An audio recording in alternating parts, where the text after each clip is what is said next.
Go inside the Crimson Tide with your hosts Rodney Orr and Gary Harris, keeping you informed on everything Alabama. Tider Insider TV, brought to you by Tuscaloosa Tourism and Sports. My top schools because like the resources there, they got great people, and why not Bama though? Like why won't you want to be built by Bama? Because they got everything that you need, and then for my position, like they can get me to the league. Cause they got a lot of great receivers to the league. Makes sense to me. Good evening, everybody, and welcome in to the SEC Media Days edition of Tider Insider TV, brought to you by Visit Tuscaloosa. Alongside Rodney Orr from TiderInsider.com, I'm WVUA 23 Sports Director Gary Harris. Yes, we'll get to Media Days, but we are going to begin with Kalen DeBoer and that Alabama football recruiting cycle that has now elevated the Tide to the top of the recruiting rankings. It was another productive weekend for Alabama football. The Crimson Tide landed 2 5-star prospects. On Saturday, you just saw Caleb Cunningham, the wide receiver out of Ackerman, Mississippi. The 6'3" wideout chose Alabama over offers from Mississippi State, Ole Miss, Auburn, and others. This guy is the first member of TI's Firecracker 5 to announce a commitment. And Rodney, what was the deciding factor in Caleb Cunningham's decision to roll with the Tide? Yeah, I think he laid it all out right there. Why not Alabama? He's not really that far from Tuscaloosa, even though he is only 25 miles from Starkville, Mississippi, the home of Mississippi State. But again, he's not far away from Tuscaloosa. An opportunity to come in and play in the kind of offense, Gary, where he can flourish as a wide receiver. Got everything here to develop him as a potentially for the future, but also give him an opportunity not only to star as a player, Gary, but also win championships. Talked to a friend of mine, I worked over there in TV for a number of years, and dare I say it, but Jerry Rice grew up not too far from Starkville as well, and he made the comparison. He said the hands, they're big, they're strong.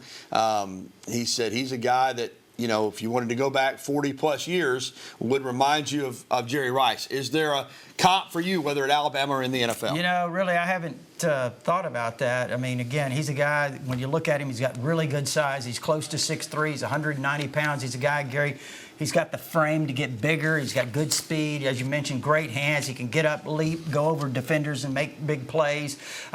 There's a reason why he's one of the top 2 or 3 wide receiver prospects in the country. Yeah, and for Alabama, this wide receiver class, we'll talk about the offensive line class in a moment with Tai Haywood, but this wide receiver class is shaping up to be one of the best. I think Latsier Brooks out of Millville, New Jersey is one of the most underrated players in the country. Alabama did a fantastic job, this coaching staff, of identifying him early, got in on him when not many schools knew about him. He's set the New Jersey high school record last year. There's a lot of great players. Don't forget Irving Fryer. Tons of great players have come out of that state.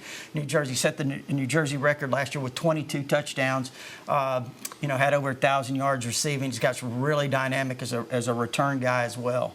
All right, let's go 2 for 2 on the Firecracker 5. On Saturday, it was Cunningham. On Sunday, 5-star offensive tackle Tai Haywood committed to Alabama. Some say he's the best offensive tackle prospect in the country out of Ryan High School in Denton, Texas. 6'5", 295, has the frame to get bigger, can play right tackle or left tackle. Very athletic, very long, great feet. This guy's a 5-star, and he joins a offensive line class that already has another 5-star committed in Michael Carroll, and 4 stars Jackson Lloyd, Micah DeBose, and Mal Waldrop. Haywood chose Alabama over Florida State, Oklahoma, and A&M. Of course, that offers from practically everybody. Courtney Morgan, the GM for Alabama football, calls it the cold summer, referring to a song, and it's hot in Tuscaloosa on the recruiting trail, but yes, indeed, it's a cold summer. And Haywood becomes the second member of your Firecracker 5 to commit to Alabama. Yeah, what a great offensive line class you mentioned. You ran them down, Gary. He's a guy that I was talking to a former offensive lineman in the SEC here earlier last week. He said he kind of reminds me of J.C. Latham coming out of high school, because both of these guys were former high school defensive linemen. They converted over to the offensive side. They've kind of taken that mentality to the offensive tackle spot. You look at him, he can really fill out. You mentioned he's close to 300 pounds now. Look how quick his feet are, long arms, all of the things that you look for in a left tackle. Could a good comp for him be former Alabama offensive tackle Jonah Williams, who came out of Folsom, California? Similar size, but the athleticism to play either right or left. Is that somebody maybe that is a fair comp? Yeah, I think certainly when you look at him, they kind of have that same same kind of lean, long build, obviously. But again, I really think, Gary, when you look at what he brings to the table is a lot of potential, because he's only been an offensive lineman a year or two, played on that defensive side, and he has that mentality, that defensive mentality. He's kind of really aggressive. You talk to people over there in his area where he plays high school football. It's a really great area, Denton, Texas, not too far from Dallas. They talk about how really good he is in the run game, and you just don't find as many offensive tackles in high school that play in the run game as well as he does. All right, I know you'd love to go 5 for 5 on your Firecracker 5 that you put out on July the 4th, and you've done it before, and you might do it again. Let's get to the other 3 members. Let's talk about Floyd Boucard, the defensive lineman, originally played down for Ronnie Cottrell in Mobile, at Mobile Christian, now down in Florida. He's listed as a 3-star, but you said all along, this guy's much more talented than that. Yeah, he is. And, you know, look, when I put him in the Firecracker 5 on July 4th, I felt really good about Alabama's chances. I'd spoken to someone close to him, said he wants to go to Alabama. I know NIL could be a factor. There's schools like Miami that are throwing it out there. But I talked to people at Oklahoma close to that program just a few days ago. They feel really good about their position with him. I'm not quite as certain as I felt like I was on July 4th, Gary. All right, Derek Meadows, the wide receiver out of Las Vegas. Kind of the same deal, Rod. He was supposed to commit this past Saturday, put it off, and it looks like right now that Alabama may be in 3rd here with 2 other schools running ahead of the Tide. Yeah, and again, around July 4th, I was feeling really good about Alabama's position with him, although I thought it would come down to Alabama and Notre Dame. Kind of started trending towards LSU, then LSU and Notre Dame. So, you know, Alabama's in there, but I think those other 2 over the last 4 or 5 days have kind of emerged a little bit. So we'll see what happens with him. But right now, kind of like Boucard, I'm kind of not as confident as I was. No, Alabama would like to get them both, but if you get 3 out of the 5 and the 3rd is a Kylan Deere, A.K. Deere, the running back out of Quitman, Mississippi, I think everybody will be feeling pretty good. But he was one of my top 3. They've got 2. They got Cunningham and Haywood, and Deere was among the top 3 of that group. And I think it's a matter of time for him out of Quitman, as you mentioned, not too far from here in Tuscaloosa. Very, very dynamic running back. Great speed. Can do a lot of different things, Gary, on the field. So that'd cap it off pretty well. Yeah, indeed. Alabama. And before we move on to SEC Media Days, Rod, just a thought on the Tide with those 2 commits over the weekend, with Cunningham and Haywood moving to number 1 in the latest recruiting rankings. I mean, I think it's just really amazing, because I don't think any of us on July 12th, when Kalen DeBoer landed in Tuscaloosa, would have said Alabama would be number 1 come July. I mean, there were a lot of people, let's be honest, that said he wouldn't be able to recruit in this area. Well, he's proven them wrong so far. Yeah, in January, they were saying a lot of things about Kalen DeBoer on the recruiting trail. None of them had anything to do with Alabama having the number 1 class in July. Well, the SEC Media Days for 2024 are underway at the Omni Dallas Hotel. That's right. They're in Big D. No coincidence. The first year Texas and Oklahoma enter the league. Alabama head coach Kalen DeBoer and players Jalen Milroe, Tyler Booker, and Malachi Moore are set to speak to the media in the morning beginning at 9:05 a.m. Central Time. DeBoer will be the first coach up. The WVUA 23 sports team of Stu McCann, Alex Booth, and J.D. Zaza are in Big D. We'll have a live report for you tonight on WVUA 23 News at 10.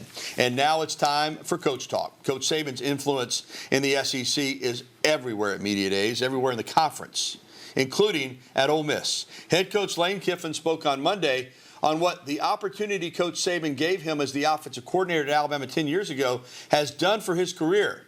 Kiffin said Saban took a chance on him when most head coaches would not. I'm very appreciative to him those 3 years and really him taking a chance on me, not just, okay, what did I learn when I got there, which is all over our program, whether that's coaches hired, former players hired, principles, process over outcome, all kinds of things are all over our program from the coach. But the opportunity that he gave me to come there, when I feel like a lot of people wouldn't, because it was controversial. Ryan, this is Coach DeBoer's first media days, but Nick Saban isn't the head coach at Alabama anymore, but his imprint is all over media days, from him being on the analyst desk with ESPN and the SEC Network, to coaches talking about him and paying tribute to him, to all the coaches in this league, both as head coaches and assistants that have been influenced by Nick Saban. It's almost like he retired, and now these SEC media days are almost like a tribute to Nick Saban. Yeah, sure is. And you look at it, Gary, look at the coaches you mentioned, Lane Kiffin, Steve Sarkisian, Kirby Smart, et cetera. I mean, all of these guys really kind of prospered under Nick Saban and got in their positions right now because of what they got from him. Yeah, Billy Napier is another one. And real quickly, just tomorrow, Kalen DeBoer, he's been so forthcoming with the media. He's made so many media appearances that we kind of probably have already heard pretty much everything he's going to say. But, what are you hoping to hear from him tomorrow? No, I'm really hoping to hear a lot of different things about the team. How has the team kind of progressed over the summer? There's a lot of question marks. Nick Saban brought up the secondary. Some of the new players that they're brought in the portal, they brought in several. Obviously, Damani Jackson was here during the spring, but there's some young players that they brought in. How could those guys potentially fill those roles?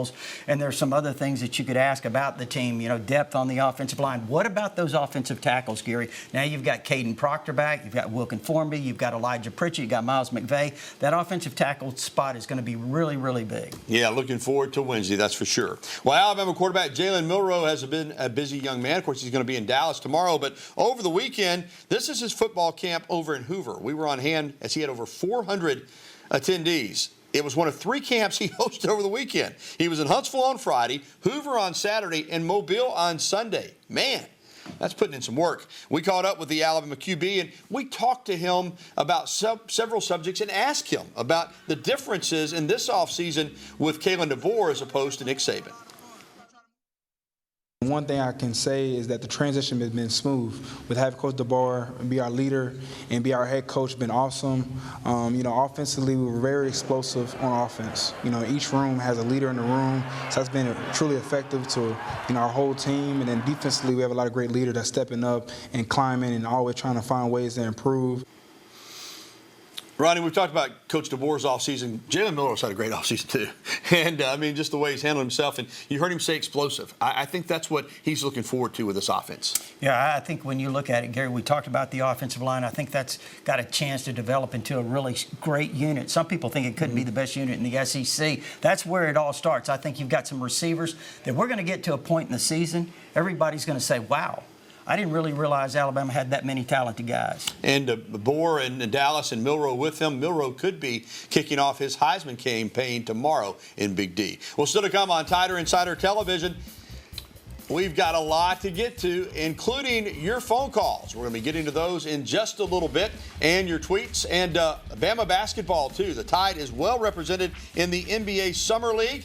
We're going to make sure we tell you about who all is trying to make their move to the NBA. And as I said, we'll be getting to those phone calls, emails, and tweets. That phone number, 205-348-WVUA. That's 348-9882. Go ahead and give us a call so we can get you on the line. I think we got the phone lines working tonight, too, which will be nice. We'll be back right after this.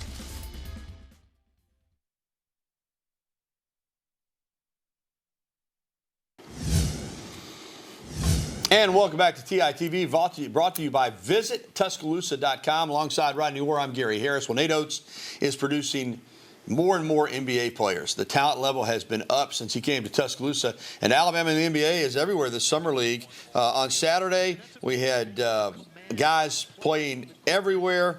And Brandon Miller had 23 points and 8 rebounds, leading his Hornets to 94-90 win. Miller's coming off a first-team all-rookie season. You've got Noah Clowney looking good with the Brooklyn Nets. He had 13 points and 7 rebounds. Clowney, of course, played in 23 games last year, but he's looking for a breakout year for the Nets this season. Crimson Tide has 9 guys competing in the Summer League. Alex Reese had 16 points and 12 rebounds on Monday for the Trailblazers Summer League team. You've got all these guys, Rodney. We talked about it with Nick Saban when he got here. He updated the roster, got more talent in here. That led to a lot of guys in the NFL. We're seeing it now. We talked about this last week with Nate Oates in the NBA. Yeah, I was just thinking, what if Bediako and Brandon Miller or Clowney, one of those, a couple of those guys would have stayed. Alabama certainly a Final Four team, might have won the whole thing. But you're looking at the way they've kind of accumulated talent with this roster. They're in position. All right, let's move on to the 2024 MLB Amateur Draft. It concluded this afternoon. Alabama had 6 players get drafted. We'll run them down for you. Ben Hess, what about this? Number 26 overall in the first round by the New York Yankees. That is pretty cool indeed. On day 2, Gage Miller went in the 3rd round of the Marlins, and Greg Ferrone was taken in the 7th round by the Giants. And today, Ian Petrucci, 12th round of the Cardinals. The White Sox selected 2 Alabama players, pitcher Pierce George and outfielder T.J. McCants in the 13th and 16th rounds, respectively. Alabama had 2 signees get drafted. Carter Johnson, the high school shortstop out of Oxford High School in Alabama, 56th overall of the Marlins, and Kobe Jones, a junior college player in the 13th round by the Braves. Well, still to come on TITV, Nick Saban took home a really big award at the ESPYs in Los Angeles last week and had a stirring speech when he accepted the award. And coming up next, your phone calls, emails, and tweets. Again, the phone number is working tonight, 205-348-WVUA. There's the email address. Go ahead and give us a call, Tider Insider Nation. We want to hear from you when we return to TITV.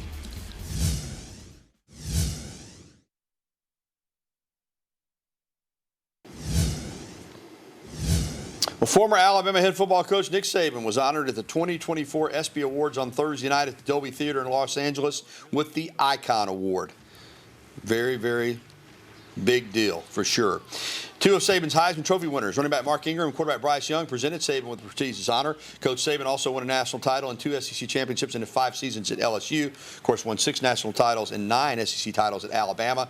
After the receiving the award, Saban delivered a passionate speech about character, the importance of athletes using their platforms for good, and in general, just being accountable to yourself and to your friends and family. Rodney, the speech, he is a great speaker. That's why he's in demand by Fortune 500 companies and all kinds of organizations, and we saw that on display. Big deal on Thursday Just night. off the cuff. Yeah. I mean, he just gets up there, really. One thing I couldn't believe is 4th and 31 against Auburn, the Gravedigger play, did not win Play of the Year. Lamar Jackson, I have a lot of respect for him, but he got a pass batted back to him against the Chiefs. He caught it and went for a 12-yard gain. Seriously? Yeah. That was Play of the Year? Yeah. All right, let's get to the phone lines. Tommy and Romulus is going to lead us off. Good evening, Tommy. Hey guys, how y'all tonight? Doing all right. Well, I'm gonna get off base a little bit. I want to talk about softball. And we got our numbers up from 14 yet. Okay, I got you about softball recruiting. Tommy, still lines are a little bit distorted there, but we did get you.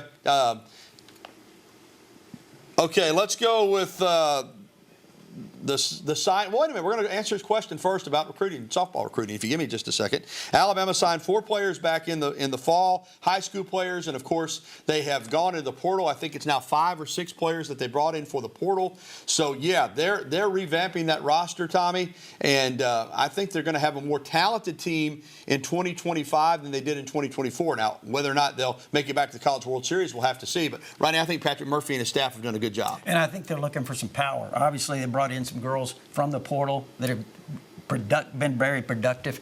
One girl had, 36 home runs in 2 years? Mm-hmm. Yeah. And so, anyway, they're bringing in the talent. All right, let's get to an email question of the day being brought to you by KDM Service Corporation. When it comes to heating and air conditioning, KDM Service Corporation serves your family like our family. Will Keelan Russell arrive in January? Good question from Tom in Huntsville. Yes, I think he is. I think that's the plan, is he's going to be an early enrollee. And that's always good because, look, I think when you have an opportunity to go through the practices in the spring, Gary, most of the freshmen that contribute as true freshmen, now there are exceptions, but they came in the spring, they got acclimated early. All right, so that's always an advantage for a quarterback, for any player, to get in January, and it looks like that'll be the case with Keelan Russell. All right, we can take some more phone calls, 205-348-WVUA. That's 348-9882, and we're going to be back with more of TITV. There's the number again, and there's the email address, and we'll be right back after this. Stay with us.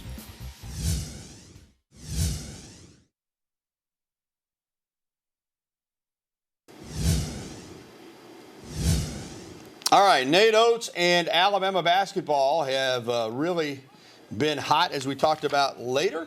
And we've got an email, I think, in regards to Nate Oates, or actually this is about Nate Oates just making the decision to stay at Alabama. He was on a podcast last week and joined CBS Sports' Seth Davis for a Summer League conversation this summer, and said that Kentucky considered him, but that he decided to stay at Alabama did not really want to get involved in the search. He cited his family and their love for Tuscaloosa, his relationship with AD Greg Byrne, and his desire to win a national championship at a school that hasn't ever won one. So, Rodney, certainly good news for Alabama that Nate Oates isn't going anywhere. And I think when you have an athletic director, as he mentioned, Gary, like Greg Byrne, who's been very proactive, I think that's a big part of the reason why Nate Oates is really happy here. All right, let's go to an email question. And phone lines are open, I'm told, at 205-348-WVOA. Of course, call at your own risk.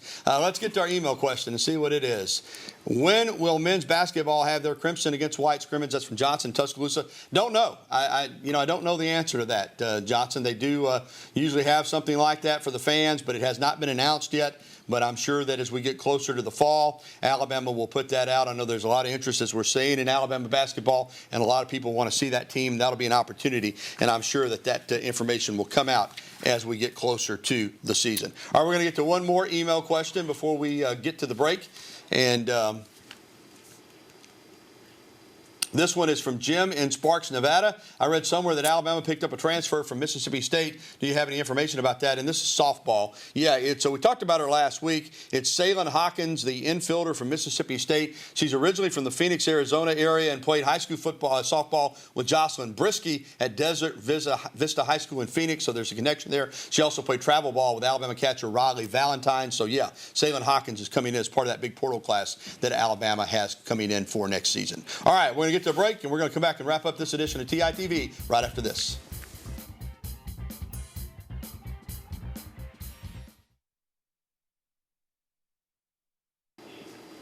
Well, what a run for former Alabama women's tennis player Erin Ratliff and her doubles partner Gabby Dabrowski. Ratliff and Dabrowski were a finalist at Wimbledon this year. They won the U.S. Open last year. They came up just short at Wimbledon, but according to Women's Tennis Association, Ratliff is now ranked as the #1 doubles player in the world. That is pretty good stuff. Wow.